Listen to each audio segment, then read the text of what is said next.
This is the Bama Podcast with Marty Solomon. I'm his co-host, Brent Billings. Today I'm with Josh Bossé and now Elle Grover Fricks to gather once again around the fire and wrestle with the radical implications of putting the divine image into practice. Woohoo! Yes, here we are. We're really getting close to the end here, and things are about to really get exciting, both because of the content and because Elle is here. You know, I know when to show up. We're about to start talking about humans. We're about to talk about Salem. I'm excited. Oh, yes. We're getting into it. Saving the best for last. That's right. The last will be first. Yes, and these are definitely my favorite episodes. I mean, they build on each other. So this stuff really stretches us in terms of how we can incarnate this whole story God's telling in really profound ways. So, without further ado, Brent, will you start giving us the text so we can start chewing on it? And God said, "Let the land produce living creatures according to their kinds, the livestock, the creatures that move along the ground, and the wild animals, each according to its kind." And it was so. God made the wild animals according to their kinds, the livestock according to their kinds, and all the creatures that move along the ground according to their kinds. And God saw that it was good. Then God said, "Let us make mankind in our image, in our likeness, so that they may rule over the fish in the sea and the birds in the sky, over the livestock and all the wild animals, and over all the creatures that move along the ground." So God created mankind in his own image. In the image of God he created them. Male and female he created them. God blessed them and said to them, "Be fruitful and increase in number. Fill the earth and subdue it. Rule over the fish in the sea and the birds in the sky, and over every living creature that moves on the ground." Then God said, "I give you every seed-bearing plant on the face of the whole earth, and every tree that has fruit with seed in it. They will be yours for food.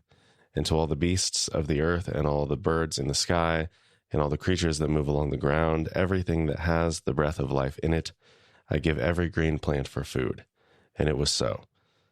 God saw all that he had made, and it was very good. And there was evening, and there was morning, the sixth day. Sounds pretty good. Walking into this recording, I felt like I was going to hide the fact that my voice is feeling a little weird, but I'm loving it. As I read that, I'm like, nope, there's no doubt. Something is wrong. Luxuriate in those deeper tones. Yeah, it's very sultry. It's soothing. I like it. I like it. Sing some Johnny Cash for us. I don't need any more of that, really. Okay. Yeah, we'll try and go easy on your voice here today.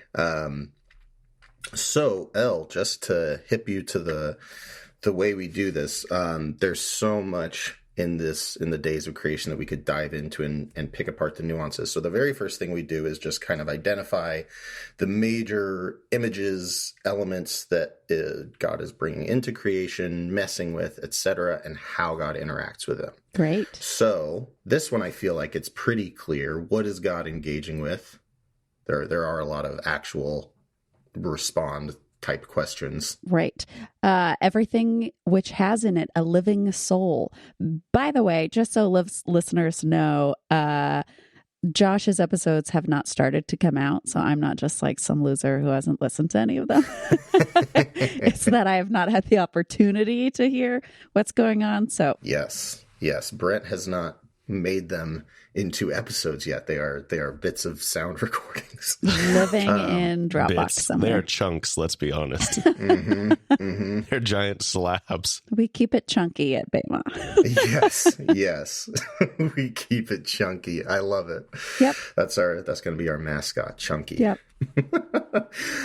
So yes, Elle, as you noted, everything kind of revolves around this idea of nefesh chaya, living things, which was introduced, that phrase introduced in the previous day, although there's a couple subtle changes here. But like, of the, if we zoom way out, what like element of creation is this nefesh chaya associated with? What element of creation is associated with nefesh? Do you mean like classical elements? Like, are we going Greco-Roman here with the air, or I would say what's in the text? How do we get this nefesh chaya? How does it come to us? Well, later in the story, we'll see that God is going to breathe into ha-adam, into the person. But let's see. I knew Elle was going to be trouble. She is going so deep into this. Usually everyone is just mouth agape trying to figure it out. But yeah, you're going into this. Well, you're on the right track, though. Okay, great. Well, you tell me if we're not being Greek here about our four, or did they believe in 4 or 5 elements? That's a different thing. Ooh, anyway, that's a good question. Go ahead. The 5th element came in with Bruce Willis. That's what Elucid said for sure. Yeah. You have to pay attention to the humors. Earth, fire, Bruce Willis. Okay. Okay, so God says, let the earth bring forth this nefesh chaya. And if we remember kind of the cycle of creation, we have day 1, light, day 2, water, day 3, the dry land, and we see that repeated. The stars bring light, the birds and fish are associated with the water and the heavens that was created between them, and now we have the earth. Can you remind me what verse that is? Verse 24. 24. Okay, sorry. My translation, I made aesthetically beautiful without verses, and I regret it every day. Okay. Oh, there it is. Haaretz. Okay, yeah, the land. Okay. Nefesh chaya. Look at that. He's telling the truth. Not starting out by baldly lying. That's always great. Oh man, I hope I get called a liar at some point on this episode. I hope we get that far into it.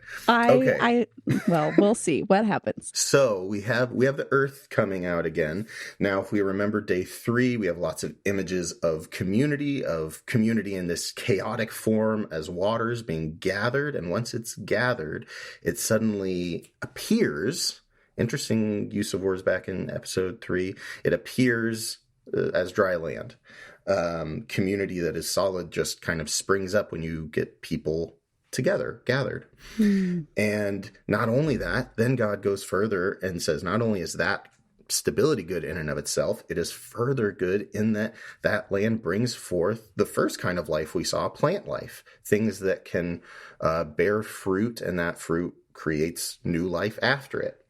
And actually that is important because if, as I mentioned, day 5 talks about nefesh chaya, beings that are alive, but there is something that it adds in this day that is different, that we would remember from day 3 of creation, that these are beings that are alive and are according to their kinds. Right. Which was something kind of unique. And what's interesting is after this, we are introduced to kind of 3 kinds of animal life.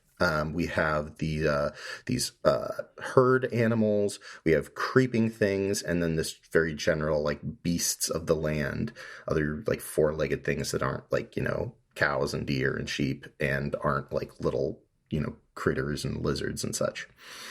And what I think is interesting, and what I think we should notice if we look back on these 3 days of, God filling creation after the first 3 days of God separating and creating space, is that each time God fills creation, he fills it with 3 things. First we had sun, moon, and stars. Mm-hmm. And then in day 5, it talks about the small moving creatures in the water and the birds and the big, the massive sea giants, 3 things in the water. And Nessie. Yes, messy, exactly. Not always the same. You have birds and fish in community with each other. Right. And you have sun, moon, and stars, also very different. Don't even run on the same cycles and clocks, and always very messy. But that 3 reminding us that whenever God fills space, God is always filling it with 3s, with community. Mm-hmm. And I think that's very, very important especially when we jump over into the Mishkan. So that's point number 1. The earth community is bringing forth more community, kind of like before, having this reproductive thing. We're being reminded of that. There are kinds and things that reproduce themselves. Right. And God saw that was good. That was good in and of itself. And then just like the previous 3rd day dealing with the earth, God doesn't stop there. There's another chunk. Okay, well, before we move on, I have a question. Yes. Contrasting to day 3, Day 3, it says, let the land produce vegetation, blah, blah, blah. Mm-hmm. And it was so. The land produced vegetation, blah, blah, blah. And God saw that it was good. Mm-hmm. Day 6, let the land produce living creatures, blah, blah, blah. Yes. And it was so. God made the wild animals according to their kinds, blah, blah, blah. Yes. And God saw that it was good. So Those what are happened different there? things. Did the land not do a good job the second time? Yeah. Or That's a great question. Am I missing something? Is there something behind it in the Hebrew that I would highlight the word mina, which is the word that we usually have kind, right? Has to do with portioning out. And we've had this craftsmanship image throughout this whole chapter, which I'm sure at some point Josh touched on. And so he's kind of setting out these different categories, like pottery, like he's portioned out. Okay, this part is going to be this, and this part is going to be this. And the totse, there, the land bringing something out, is different than actually forming it, which is more implied. Again, kind of a pottery-like image in Yas. So God, the earth brings forth the stuff, perhaps, that he's going to sculpt into being, and then God's the one who actually makes it. But I'm sure that's just one kind of many different ways to talk about why it's just so and then good. Maybe it hadn't been made all the way yet. Yeah. I think that's really great. And I think like I absolutely agree with that. And I think like on a more practical level, it's a way of, like you said, these are fully formed creatures. When you look at a plant, it's like, especially, not to be primitivist, but like pre-science, it's like, is it a living thing? Is it not a living thing? Is it part of the ground or not? It's and there is, even today, we distinguish between plant life and animal life as different modes of life. That's why there are vegans and vegetarians, because we don't, except for fungus. They're right there in the middle, freaking except me for out. fungus. Oh no, I think fungus are friends. I love those guys. Oh boy. I'm will with eat them, Elle. though. I'm with Elle on this one. Something happened in Brent and I's ancestral past where our ancestors were like, don't mess with that. Okay. But yeah, other than that, it is interesting that it uses that same word totse, like to talk about them. The plants and the animals, right? Yes, but then they do, like, if you're just looking at an animal, it lives and moves and breathes independent of the earth, right? It's not like a plant where it's attached to it. It actually has its own thing going on. And so if you ask the Buddhists, though, they wouldn't exist if it wasn't for the earth, right? Because we all have to eat what comes out of the earth. The circle of life. Yes, exactly. I feel like we've gotten into the weeds, but sorry. I knew, no, I'm very glad. I knew this was going to be wild having us two on this, and this is everything I hoped it would be. Excellent. I'll still try to rein it back. So, Brent, does that answer your question? Does it bring up new questions, or can we move on to the second half of this day? I think we can move on, but I'm still intrigued by the difference there. But yeah, I think I have some ways to go about thinking about it. Absolutely. Okay, so then when we get to the second half of this day, I think it's pretty clear to anyone listening to that we're into some very new territory here. We have a lot of weird repetition, and we have God doing a lot of self-reference, which isn't really anywhere else in the story. So first we have this idea of God's image, which we touch on in my guest appearance on Elle's series. Hey. This idea of tselem, of God's image. That's the word for image. And it's, more literal ideas like a shadow, is like the most literal, as I understand it. Elle is probably going to, okay. At some point I'm going to get corrected by Elle in this episode, and I'm going to learn something. But what's interesting is when God is like internally discussing this creation of Adam, of the human, God doesn't just talk about image. God adds another word, which is the word demut. And I have no idea if Elle has some crazy insights on this.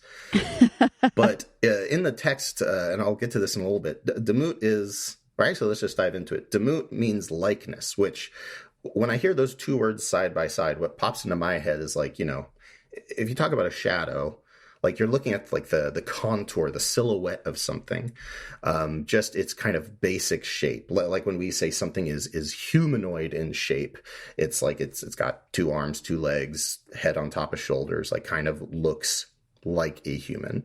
Mm-hmm. And that is different from likeness. The next time we see this word for likeness is when it talks about Seth being in Adam's likeness.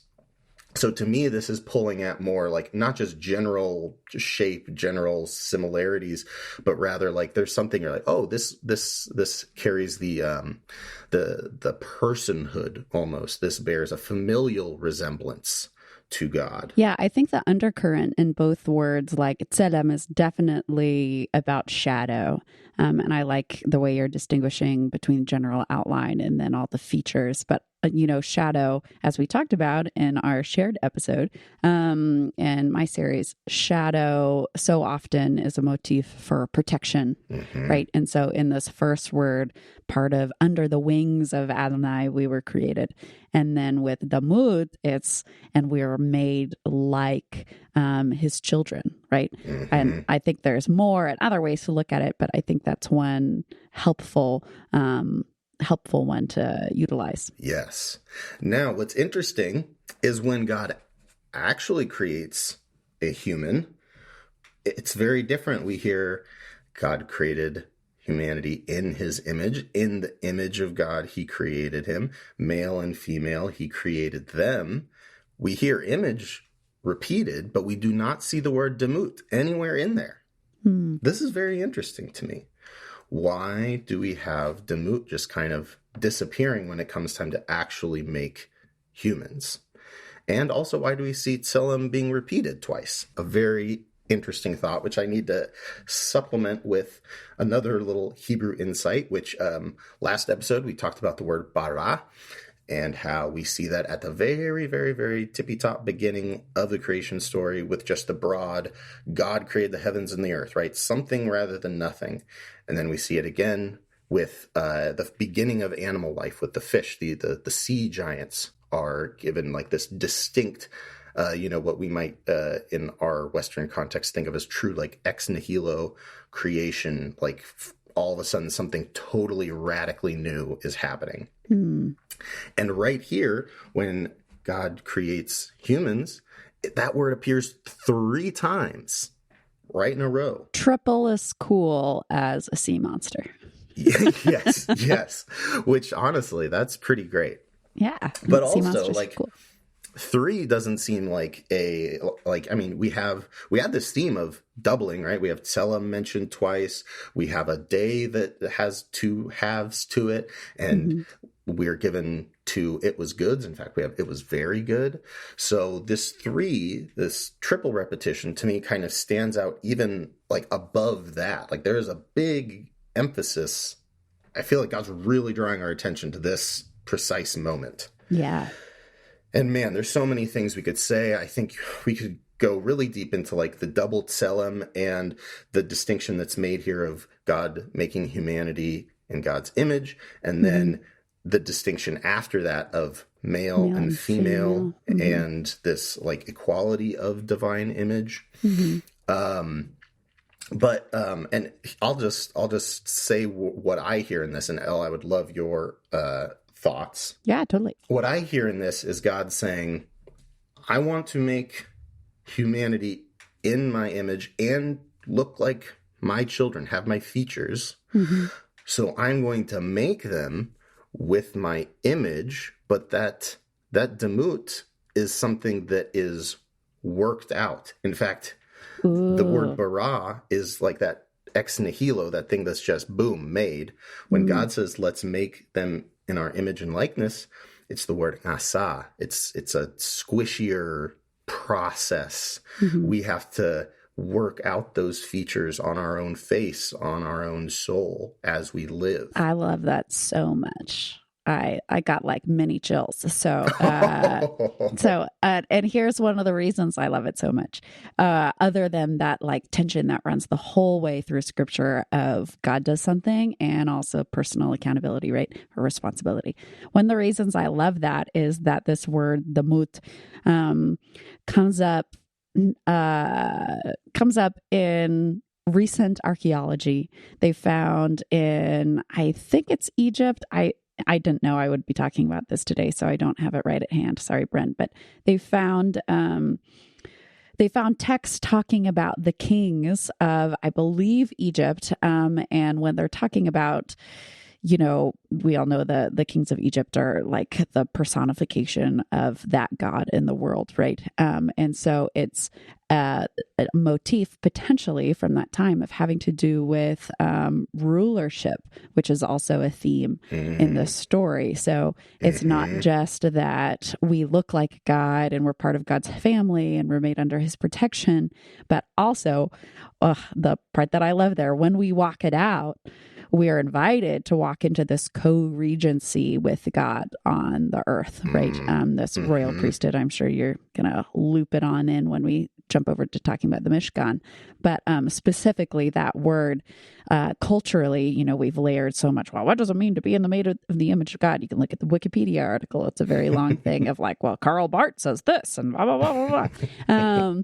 But culturally, it looks like it has to do with that's a phrase that was applied to kingship.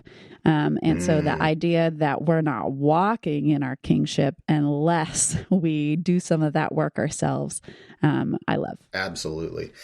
I love that idea. And I think that is really important too, especially with the kind of inside the text parallel with Adam and Seth, where like not only is Seth, like, literally his child, but like Cain is kind of cut out of the family lineage. There's like also maybe a little bit of an inheritance, like carrying on your father's legacy. That happened through Seth, not through Cain.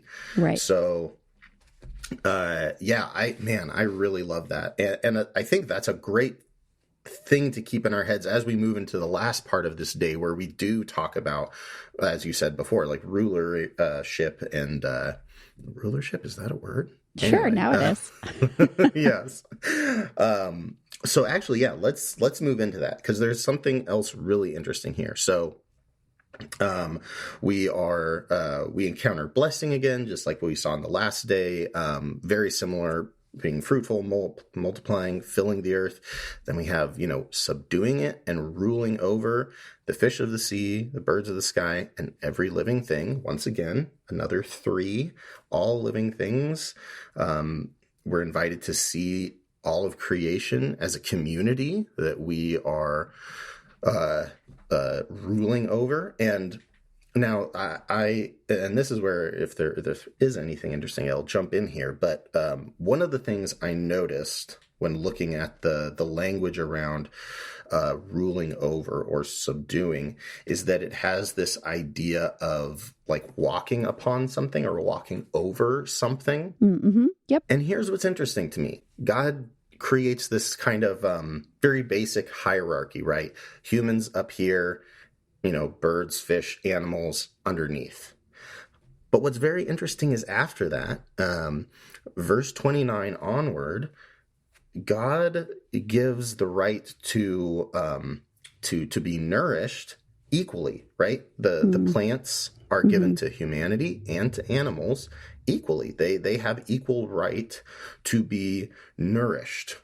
And I think that this is a really interesting dichotomy, especially when we think of it in terms of this, very Jewish idea of like, we're created on the same day as the animals. And a lot of times in Judaism that what they would call the sinful inclination rather than the sinful nature, which I really love that distinction better than ours. Yeah.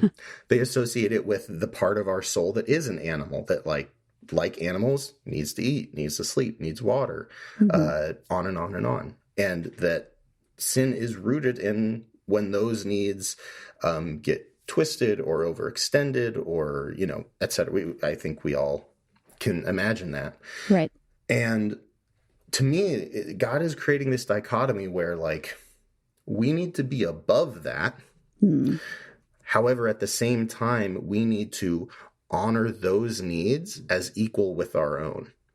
Like our bodily needs are not something that we should just treat as lesser. You know, Right. like this is not what God wanted. Like this, God didn't want a hierarchy with like this firm floor between everything. We are walking above, but alongside. Like we eat together with all of creation, with the animals. And I think that there's something really important there. I love that. I love talking about the conception of sin as a valid need fulfilled in invalid ways, right? And that's what echoes in my mind as you're talking about that. And I don't really want to get in the way of that teaching because I like it so much. And Yes. I think it's still valid, that word rada.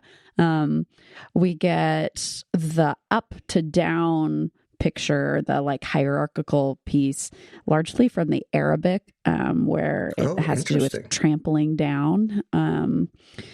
However, also in Hebrew, I love whenever we find something that conflicts with the standard translation, because a good translation has to encompass all of the meanings, right? And so it makes us pause for a sec. It's also used for when we're drawing out something. So drawing out bread from the oven, or it's also used in Judges, drawing out honey from the comb. And so when I think about like what is good rulership, right? It's not like necessarily stomping around and breaking down obstacles. Although, hey, maybe that's involved as long as you're actually breaking down obstacles, not the people you're supposed to be helping, right? But true good leadership, rulership, has to do with drawing out what's already good, what's already there, and bringing it out of the oven into the light, right? Bringing the honey out to where it can be enjoyed that's already naturally there. And so that's the only little screw I'd throw in things. No, I love that. I think that makes it better because I honestly, I like that double-sidedness. I mean, it fits with this kind of, us having to work on the demut part, because when I think about it and it's like, okay, I'm hungry and my neighbor has food, and, maybe he doesn't have enough to share. Do I go over there and, beat him over the head and steal his food? Or do I trample down and say, no, I'm not going to do that. Like, there are times where we do need to do a little trampling on ourselves, not in a, kind of like what you said, in a way of like, this is an obstacle toward me, living out the story, not like, oh, I'm a piece of trash who doesn't deserve to have my needs fulfilled. But just there's times where we've got to put a hard no on that animal need, even if it is a legitimate need. Like, there are times where, I mean, that's the whole thing of Christ. Sometimes we have to actually sacrifice really legitimate needs. But ideally, and I'm so glad you knew that connection, because I had no idea. But that idea of ultimately we would be drawing it out. And we'll have to come back to this on our Cain episode, because cutting a little bit closer to maybe church culture. It's like if your neighbor needs food, right? The rada that's just trampled down would be like, why don't you have food? Yeah, exactly. Let me come over and tell you, you're not working hard enough. You have one job, we'll pick up another. Or, why haven't you negotiated a better pay raise? Yes, giving them the $100 bill or whatever that's got like the gospel the tract on it. Oh gosh, my favorite. Versus a good co-regent of God, a good vice regent of God, instead comes to that person and says, I see the immense value that is within you. I see the potential that is in you, not in a paternalistic way, but I see that you are, honey within a comb, and let me help bring that out. And acknowledge and affirm and empower what's already there. Absolutely. And I feel like that fits pretty well with the theme of craftsmanship as well. Right. Knowing when to draw the honey out, knowing when to pull the bread out of the oven. Right. Being able to recognize, the potential in people, and knowing when to call them out and when to just support them in the moment. That's so good. And I love that, Brent, because I love that connection, because now who is the craftsman in what you just said? We are. Right. We're being invited to partner in that and say, okay, you try your hand at this. You try. And man, oh gosh, yeah. The whole governing and but at the end of the day, like when it comes down to basic needs being equal, and oh man, like Elle, I'm going to reference our last episode. It ended with God telling the priests, like, you are supposed to remind them that I brought them out of Egypt just so I could dwell with them. And like now we are called to do the same thing with creation, to say at the end of the day, like you are drawing out, you are ruling and maybe even pressing down when you need to. But that is so that you can just live alongside them and flourish and be nourished by this beautiful creation that is very good. So good. Hakol tov. Tov meod. All right. Now it's time for the Mishkan. Let's flip on over to Exodus 30. This is going to be a wild... this may not be anything like what we expect, because, the Torah gets pretty funky here. So, Brent, why don't you go ahead and read that first chunk? Make an altar of acacia wood for burning incense. It is to be square, a cubit long and a cubit wide, and 2 cubits high. Its horns of 1 piece with it. Overlay the top and all the sides and the horns with pure gold, and make a gold molding around it. Make 2 gold rings for the altar below the molding, 2 on each of the opposite sides, to hold the poles used to carry it. Make the poles of acacia wood and overlay them with gold. Okay. So we have a problem here. Yeah, we do. Why is this coming to us now? Just being honest, I've translated all of Genesis. I've only translated about half of Exodus, and I'm not familiar with this passage. I am reading it in the Hebrew here, and I'm already like thrown off because like Brent read horns and the word horns isn't there, and I certainly don't know the context, so I feel like a turtle that's been flipped over. So wait, doesn't it say karnotav there at the end of verse 2? It does say that, but it also says memenu one of the times that Brent said horns. So I'll have to censor myself here, flip the turtle back on over. So why don't you tell us about the context while I sort myself out? If we're thinking in terms of the rest of the Mishkan, we have an altar made of wood covered in gold. What is, like, image-wise, what does that bring to mind in the context of the Mishkan? What else is made of gold? The ark. Mm-hmm. What else? The ark. I'm enjoying this too much. Me out of my depth. I'm putting everyone on the spot in this podcast. That's great. No, I'm here for it. Brent, you were here too. The ark, the ark is what I would picture immediately. Okay, what else? There were been other here the whole time. There were the other gold menorah? elements. The menorah, yes. Hey, ding, ding, ding, ding, ding. I feel like I need a treat for that. Yes, if I was there, treats would be dispensed. Oh, excellent. Post-haste. Okay, we've got the menorah, we've got the ark. Last one was the shulchan. The table. Oh, The table, wow, that's right. fancy. Now, is that gold Brent, leaf or solid? Yeah, yes. Brent, do you remember when we heard about those parts of the Mishkan? That was on day 1, wasn't it? Day 1. It absolutely was. And not only that, like the theme of like gold comes up the most when we're dealing with the day 1 theme of light. So now all of a sudden we have this, and it's not just that it's gold. It's also like, Tahor. as we'll find out shortly, it'll be placed right where all those other 3 big gold pieces are. Why didn't we talk about this all the way back then? And this is also strange because day 3, it's associated with the earth and the precious metal that it's associated with. If we think back to day 3, it was all about the bronze altar, or, copper or brass. I don't know. But that's the material we would expect to find in this day, and we will find it later on in the chapter. So why do we have this golden altar here? Because humans are so much better than everything else, right? Oh my goodness. Yep, exactly. Okay, exactly. I think that's exactly it, because we and finish the podcast. because the gold light is intrinsically related to God's self-expression. Like, God created everything, light and dark, but God didn't say, let there be dark. God said, let there be light. That was the first, and that was the purest God's expression to creation line. There was no additional, and then God made the light. It was just Boom. God's speech itself Is light. was light. I love That's that. who God is. And so now we see this echo of that with the bronze altar. So yes, it is important to realize bronze altar is supposed to be humans, us. We are expressions of God's image.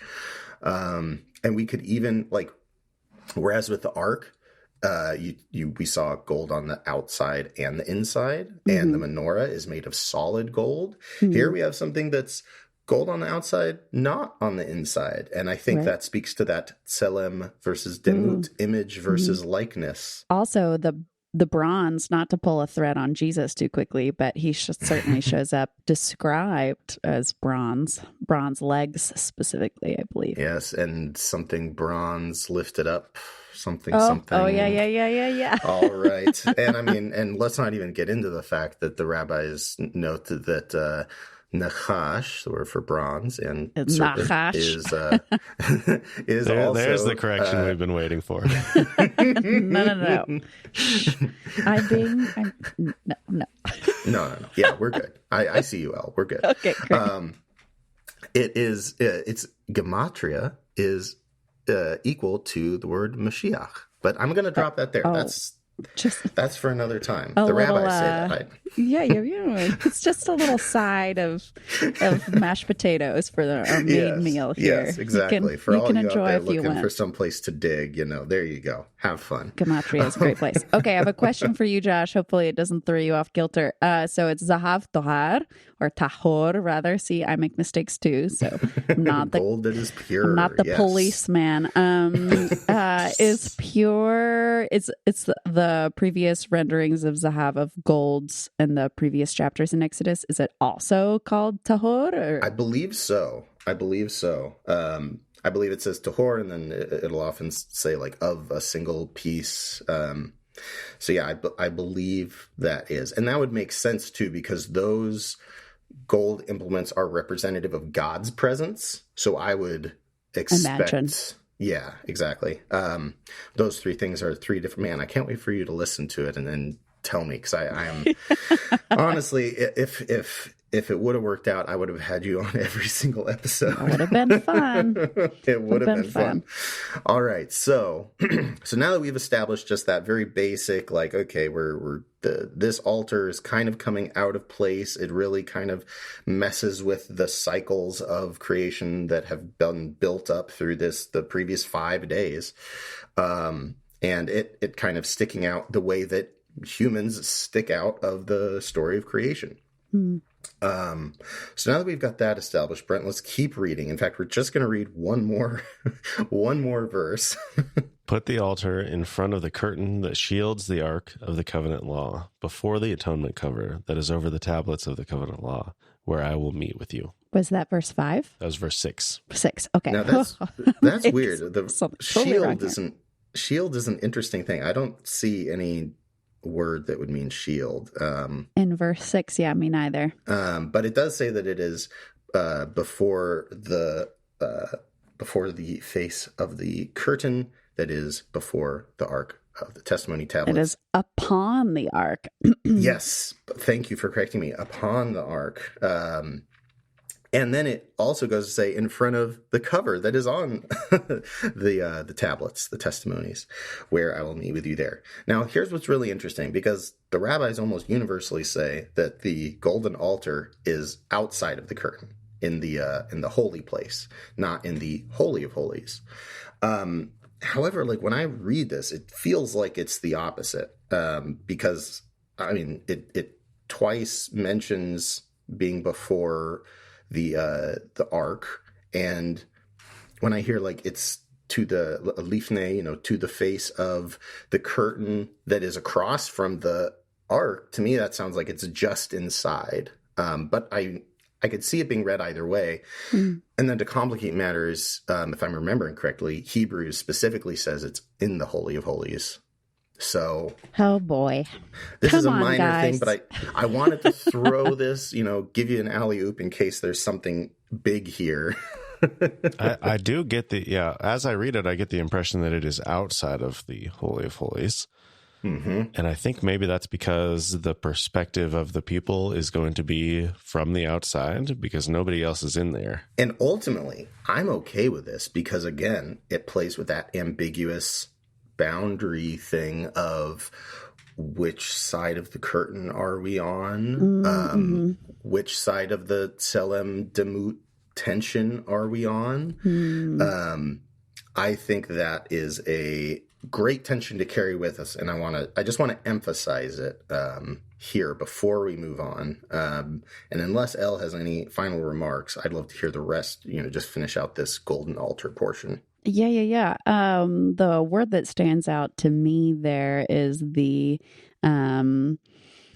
how God describes what he's doing at that spot. What did your translation again say, Brent? Put the altar in front of the curtain that shields the Ark of the Covenant Law before the atonement cover that is over the tablets of the covenant law, where I will meet with you. Meet. Okay, that's super interesting. First off, I feel like shield is incorporating a lot of interpretive nuance about like the danger of God that I do not appreciate because it's not there in the original, like Josh said. Hard agree on that, yes. Yeah. NET says it's before the ark. Well, that's a little bit better. Okay. And but you said it's kind of a covering. It says al, so it says two things like Josh said. So it says lifne, which is to the face of, which we usually translate as before, but you could also say in the presence of, and then we also have the al, which means over or upon. So that makes it sound like it's like draped on it, but who knows? I'm interested in that meet word because when I first glanced at it, I thought that it said where I will know you. And I got really excited, but it's not. But it is still an interesting choice. It's if I was like our rabbinical friends who all the time change words and just be like, oh, well, it just has this letter change. Yes, it is for the listeners, it's ya'ad instead of yada. Right. And so it is literally just it's flipping very two letters. Close. I like that, honestly. That should be an official thing. El but Midrash. What it still says though, it's still juicy. So it's still good. We don't even have to change it to make it good, rabbis. But one of the ways that it's used, so it's like where I'll make an appointment with you, which is where they're getting meet. But it can also be designate or assign, and we're like, that's kind of weird. Why does it say that? Because that's one of the words used for betroth, to betroth you. So like in Exodus 21, it says, I'll betroth you to his son, or designate you for her son. So it's like at this place, we have all the time, all this marriage language between God and his people and everything. So in front of the hakefer, so the hakeferet, feminine, the mercy seat is feminine. So in this spot is where I betrothed myself to you, right? So I like it. So if we're, I can't remember which day it was, but when we saw God's presence out at the entrance. Yes, that was last episode. If we assume this is in the holy place, like God's just saying, like, yeah, I'm gonna meet you in every part of this whole thing. Like, there's no special part of this. I mean, there is a special part, but as far as my presence is concerned, I'm going to meet you wherever you're at. Yes. And hang on to that, because boy, if that won't come up again in this chapter. Hanging on. Also, if you want to talk about Adam and Chava being, betrothed to one another, I know sometimes we put that in to try to, make our theology around marriage work out. Sorry, just a little bit of shade there. Then that would line up, depending on how you work in the chronology of Genesis 2 into Genesis 1. But yeah, absolutely. It's interesting to me too, though, because it is, if I'm reading it right, it's in the future. I will meet or appoint, and obviously this is happening. This is what Moshe receives in those 40 days up on the mountain. Right. So I don't know enough about the technicalities of ancient Near East marriage to know if, but it seems like at this point they are already like on a national, in that metaphorical context, national. they're already like God's already proposed and brought Israel out, and like they're in the middle kind of the wedding ceremony. So I would be interested in like, is this talking about like continual betrothal, or maybe, I don't know. I'm sure there's a lot of nuance when it comes to those sorts of things anyway. Is the Hosea thing, is that a future tense as well? Oh boy, I'd have to pull it up. I memorized it in English, not in Hebrew, so I'd have to look. Is Brent Billings, ladies and gentlemen. All right, I really hope. Like, is God just saying like, we're going to constantly be in this like star-crossed lovers situation, I would infatuation. Love that. You're preaching everything's today, Brent. New.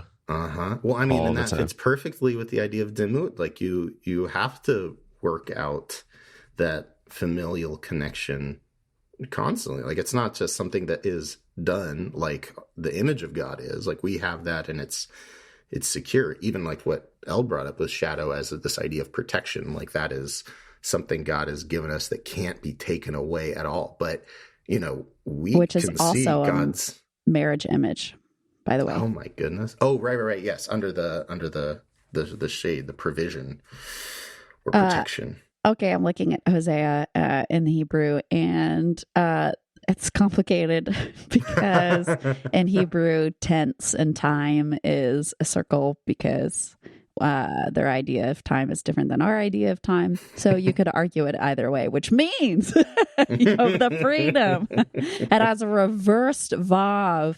Hebrew students out there, that makes it kind of past tense, but we usually translate it in future. So blah, blah, blah, blah, blah. Don't worry about it. Take it however you want. Freedom. Beautiful. All right. I'm giving it to Brent. Brilliant. Brent, good work. Oh. Everyone listening to the podcast, clap for Brent. He deserves it. No, that's ridiculous. Let's just keep moving. All right. Verse 7. Let's go. Aaron must burn fragrant incense on the altar every morning when he tends the lamps. He must burn incense again when he lights the lamps at twilight. So incense will burn regularly before the Lord for the generations to come. Do not offer on this altar any other incense or any burnt offering or grain offering, and do not pour a drink offering on it. Once a year, Aaron shall make atonement on its horns. This annual atonement must be made with the blood of the atoning sin offering for the generations to come. It is most holy to the Lord. So, a lot of stuff. Horns is kind of a triggering word now. Is it really horns? Yeah, exactly. It is, for a very good reason that I love to talk about if you haven't talked about it already. Oh my goodness. Go for it. I'm not going anywhere after this. Oh dear. Somewhere my children at home are screaming, but I'm not there. So horns, this is a word that we get the name Karen from. So we'll shout out to the Karens of the world who've had a hard past couple of years, probably, in pop culture.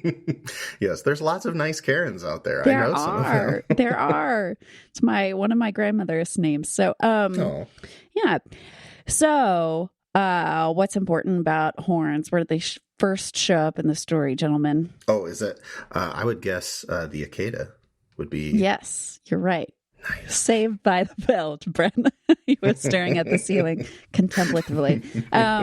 Okay, yeah. So the horns of the animal are caught in the thicket. We've got some amazing early Christian art and Jewish art in the catacombs about this first image of salvation, right? This supernatural interference to deliver Yitzchak from certain death. And so when people were buried, it was one of the first ways that they identified with their faith was painting on the catacomb walls these pictures of various animals being stuck by their horns in a thicket. And then when we think about the various words that make up God, so El or Elohim, which is a whole different podcast, but the root there comes from the word for strength, and there is a million words for strength. That's an exaggeration, but in Hebrew. And there are a lot of them. There are. And the specific one has to do with a strength that comes from being twisted together. So we think about old trees that have lasted for like 300 years and are all bent over and twisted and gnarly and excellent. And then we also think of the strong, twisted together horns of the antelope that run all over Israel, and other animals who bash their horns against all sorts of stuff. And so it's like when we hear the actual word horn rather than el or il or ail, or the different ways it gets spelled, it's evoking God and his deliverance specifically. I love it. Okay, sweet. That would have been very handy in our discussion previous episode. Oh, well, just edit me in wherever. we were not lacking for content in previous episodes. I've heard. No. Yeah. I've heard. Okay. There you go. The end. All right. Yes. Horns, strength, the strength of deliverance. I love it. One thing I'll point out is that this place or the altar is called Holiest of Holies, Kodesh Kadashim, which is also what the bronze altar was just called in the last chapter. Oh, no. So God has kind of taken those categories that were created back in day 2 and with the curtains, and like Brent alluded to, kind of messing with them and saying, actually, I'll just show up wherever I darn well please. But I think at the same time, it's like, why is God inviting us to see that here? And so just to back up to the beginning of that, another thing we should remember from last episode is the Tamid offering, the constant day and night rhythm of offering. And if we'll remember, that was, or actually, Brent, do you remember what kind of sacrifice was brought morning and evening? Nope. Radical It honesty. was a burnt offering. The offering that is completely burnt up, that does not directly give atonement, but is symbolically involved in the repentance process. It doesn't give atonement for intentional sin, but it can be used as part of symbolically, like helping yourself change, looking toward real transformation. And it's a way of inviting everyone at any moment, morning, evening, there is already a sacrifice. You don't even have to bring it. You can just repent. You can just change. God is there to help you with that. And what's interesting here, sorry, I'm really excited. Oh my goodness. Yes. Okay. So this verse 7, it says morning by morning. And then in the English, it says when he tends. It doesn't say when he tends, you weirdos. Not you guys specifically. The root there is tov. The root is tov. When he makes the candles good, which certainly brings us back to Genesis. Yes, I love that. 1,000,000,000%. And I think that's why a lot of translations say that it's when the priests like trim the wicks, like they're making it good to go. But that's funny. Like, it's not an accident when the Torah does this, folks. It's more archetypal than that. Yeah, when it's good, like an altar that is unused. It's not serving the people. It's not telling people, hey, you are right with God. When we're not doing that, we're no longer good. Oh, I love that. I mean, then you can argue about like essential goodness, but I think that there's still a teaching. Yes, but for those who have been listening and taking notes from episode 1, you will remember that the lamp is there so that you can take the light God gives you and recreate the Sinai moment for other people wherever you go. So if we stop doing that, then yes, things are not good. Okay, I'm sorry. I jumped on your thing there because I got so excited. I'm very glad you did, though. Because that is definitely one of those little things that I have been forced to skip over through a lot of the series. So, folks, there's a lot of good stuff in here. You should study it for yourselves. Blame the length of this episode on me. I'll take it. I happily. All right, so we were talking about tamid, the constant offering. Now, outside, we have the tamid associated with this burnt offering, this reminder of the need for repentance and transformation and change. Even if it's not necessarily a sin thing, there still might be a need for change that is deep and transformative. And what's interesting to me is this is associated with the same rhythm, morning and evening. It's the exact same times, but it doesn't say do it when you do those sacrifices. It attaches it to the light. It attaches it to the light. And we might remember also that the menorah, it is has all this plant imagery associated with it. And when we think of a plant that is burning but not consumed, we might remember God's call to Moshe. And being reminded that we're on holy ground. And so when the priests are making that good, remembering their calling, not just to stand at Sinai themselves, but to bring the people of Israel with them. And then after that, for us to bring it everywhere, which especially when you think of Pentecost, which is Shavuot, which is a celebration of standing at Sinai with the fire on top of our heads, we're reminded we can be Mount Sinai. So what is being said here is that this tamid, this regular incense offering, is not connected to the sin thing. This is connected to God calling out to us and calling out to remind us of that moment of divine encounter, of betrothal, of that first point where we meet and recognize God. That and that, man, there's a lot we could say about that. Yeah. But the other, the thing that's important here, we won't actually be able to get to till the very end of the chapter because it's connecting that with incense. And we'll get into what incense means later, but hold on to that. Like there's the rhythm of, looking at ourselves, being self-aware, being maybe not hard on ourselves, but being aware that we need to be able to change and transform and question ourselves. There's that rhythm. This is a different rhythm.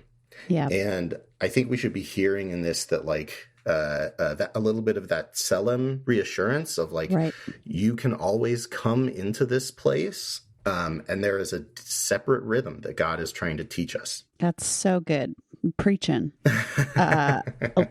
Tiny addendum here. After it says Tamed Lifnei Adonai, then the English rendering, at least in the version that I'm looking at here, it says throughout your generations.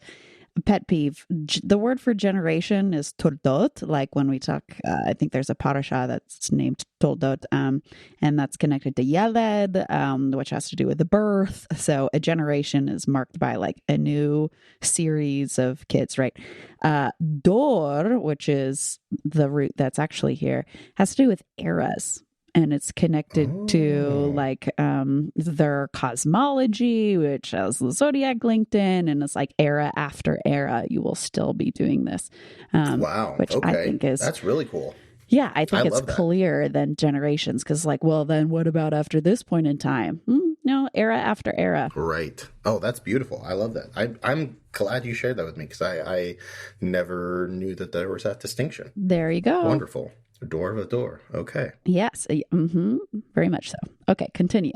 Take us on the next part of this roller coaster. Yeah. The one other thing I want to note, just because there's kind of a little bit of a chiastic thing going on in this chapter, or that we'll see in the very next thing we read, which is that this is, it's atoned on a yearly basis, which even though we know with Yom Kippur, like the whole tabernacle is atoned for, it never mentions that. This is the only place in this portion of text where God is describing the Mishkan where a yearly atonement is mentioned.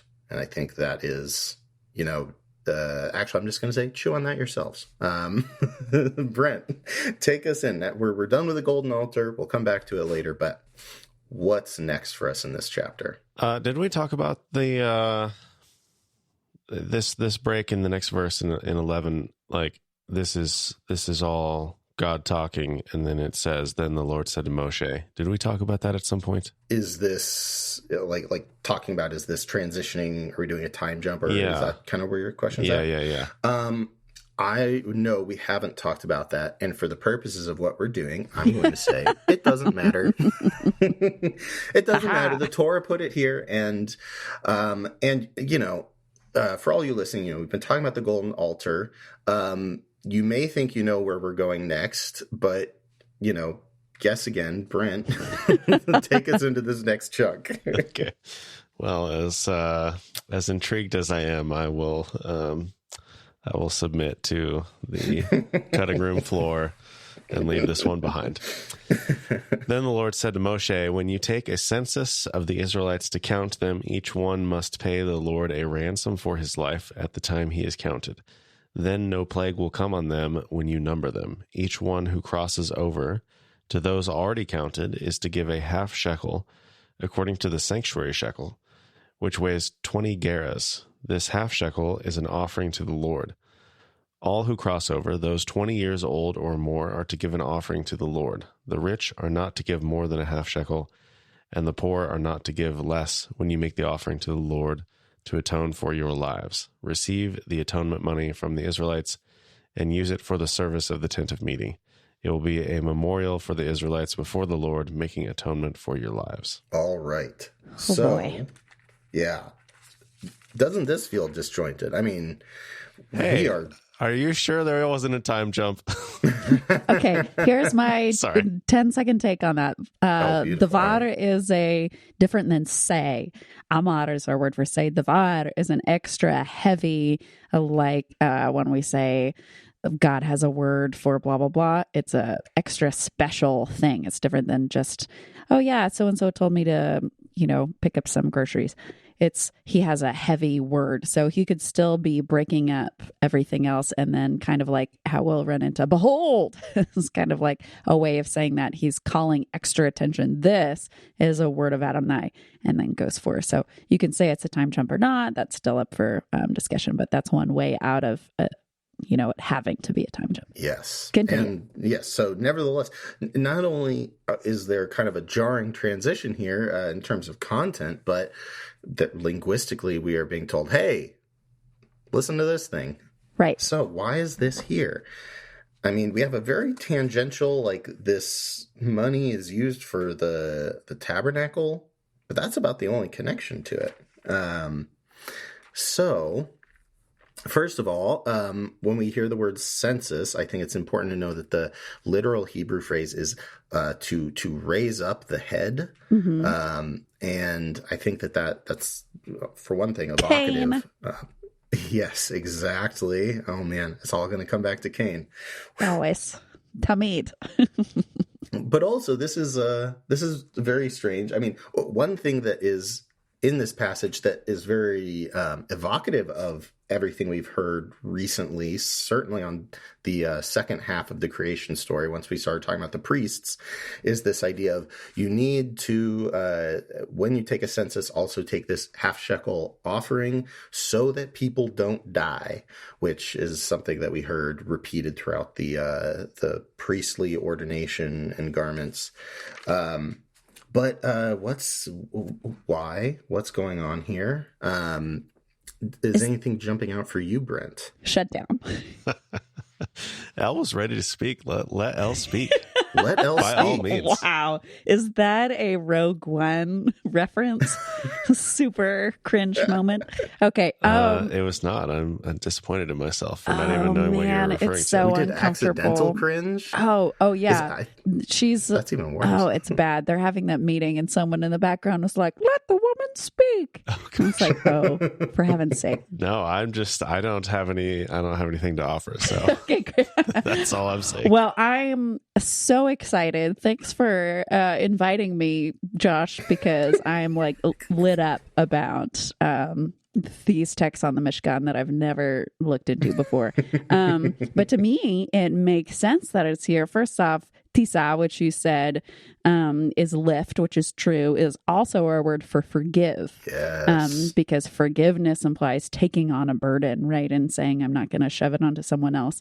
So that loops into our atonement conversation that we think of whenever we're talking about the mercy seat. And then B'nai Israel, and their meeting. It doesn't say their number. It says their meeting, which is interesting. And then give every man a kefer. So give them a covering, which is the same word as mercy seat. When we think of ransom, it's not just monetary, it's something to cover.